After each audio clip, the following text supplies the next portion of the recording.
کو ایجوکیشن، مخلوط تعلیم، اس حوالے سے کیا ہمارے علماء کا فتویٰ ہے، کیا کہتے ہیں؟ دیکھیں، جہاں تک چھوٹے بچے ہیں، جیسے 7-8 سال کے بچیاں ہیں، وہ مدرسے میں بھی، مکتب میں بھی پڑھ رہی ہوتی ہیں اور اسکول میں بھی پڑھ رہے ہیں، تو وہ تو ٹھیک ہے. لیکن جو بالغ بچے اور بچیاں ہیں یا قریب البلوغ ہیں، بڑے ہیں 9-10 سال 11 سال، تو پھر ان کے الگ ادارے ہونے چاہیے. ٹھیک. حکومت کی بھی ذمہ داری ہے کہ وہ جو بڑے بچے ہیں، بچیاں، ان کے الگ اسکولز، کالجز، یونیورسٹیاں الگ الگ کریں، اور معاشرے کی بھی ذمہ داری ہے کہ وہ اس سلسلے میں کوشش کرے.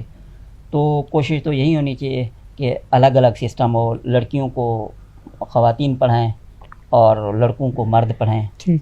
لیکن ظاہر ہے کہ ہمارے یہاں ابھی تک اتنا سسٹم پوری طرح سے ڈیولپ نہیں ہے، بہت وہ ہیں.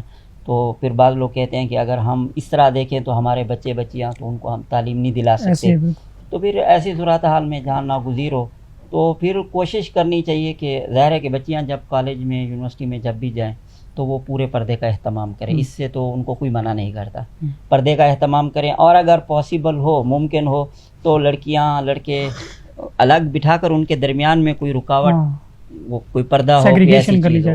اور اگر ظاہر ہے کہ مطلب ان بچے بچیوں کے ہاتھ میں تو سسٹم نہیں ہوتا، یا ایک آدمی کے ہاتھ میں تو نہیں ہوتا، تو ایسا بھی ممکن نہ ہو، تو پھر کم از کم اپنے بس میں جس قدر ہے کہ جو بچیاں ہیں وہ لڑکوں کے ساتھ اختلاط میل نہ کریں. ہاں، لڑکے لڑکیوں کے ساتھ نہ کریں، نگاہیں اپنی پست رکھیں. اگر بچیوں کے لیے کوئی میل ٹیچر ہے تو وہ اس کے ساتھ صرف اپنی کلاس کی حد تک ان سے تعلق رکھیں، سوال کریں، زیادہ وہ نہ کریں، گھلے ملے نہیں. اسی طرح جو لڑکے ہیں تو ان کی جو فیمیل ٹیچرز ہیں یا لیکچرر، پروفیسر کوئی بھی ہیں، تو ان سے بھی اپنی ایک ضرورت کی حد تک، تو جس حد تک ناگزیر ہے اس حد تک ان سے بات چیت کریں اور اپنی نگاہیں نیچی رکھیں. اور جو آداب ہیں، ٹھیک ہے، اجنبی عورت سے دیکھیں، آدمی راستے میں جا رہا ہوتا ہے، کوئی اجنبی عورت بات کر لیتی ہے، راستہ پوچھتی ہے، یا کہیں آدمی ہاسپٹل، یہ صرف کو ایجوکیشن کا مسئلہ نہیں ہے. یہ ہم ایسا ہے کہ آپ گاڑی میں سفر کریں، وہاں بھی خواتین مرد ان کا اختلاط ہوتا ہے. اگر ہم ہاسپٹل میں جائیں وہاں بھی یہ ایشو ہوتا ہے، اور کسی سپر اسٹور میں جائیں وہاں بھی ایسے ہوتا ہے. مطلب یہ ہر جگہ ایسے ہے. بالکل. شاید پہلے کسی دور میں ایسا ہوتا ہوگا کہ تعلیمی اداروں تک یہ خاص ہوگا، اس لیے لوگ اسی کو ہائی لائٹ کرتے ہیں. یہ جو اختلاط ہے یہ تو ہر جگہ پر ہے، بلکہ سپر اسٹور وغیرہ میں تو بالکل ایسے بسا اوقات مشکل ہوتا ہے کہ سیڑھی پہ اور لفٹ میں خواتین بھی ہیں، مرد بھی ہیں.